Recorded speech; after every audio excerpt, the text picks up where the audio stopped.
Arestado sa Batangas ang lalaking paulit-ulit umanong humalay at nakabuntis sa menor de edad niyang pamangkin. Nakatutok si John Consulta. May karapatan ka ba nahimik ha? Yung bag, Lahat na yung bag. sasabihin mo, maaaring magamit sa'yo ha? Na-aresto ka namin. Ha? Kasalang panggagahasa. Bumagsak sa interpretive operation ng NBI Special Task Force sa Batangas ang lalaking ito.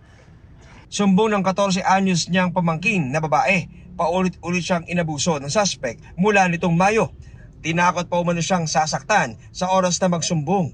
In-invite lang siya ng tiyuhin niya na kumain sa isang restaurant.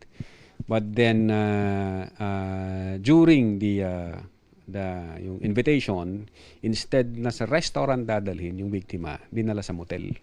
Nag-o-offer siya ng money, gift, etc. And at the same time, intimidation na pag sinumbong ng biktima natin, yung mga nangyari, may mangyayari sa pamilya niya, pati sa biktima. So, Doble dagok naman ang inabot ng pamilya ng biktima.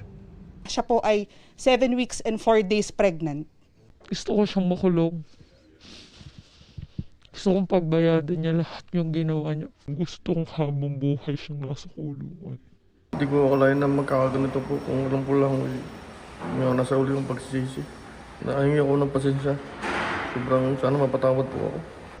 Inireklamo naman ng suspect ang pananakit umano sa kanya ng mga ahente ng NBI matapos maaresto. Sagot ng NBI Special Task Force. Nagpakandak kami ng another med examination.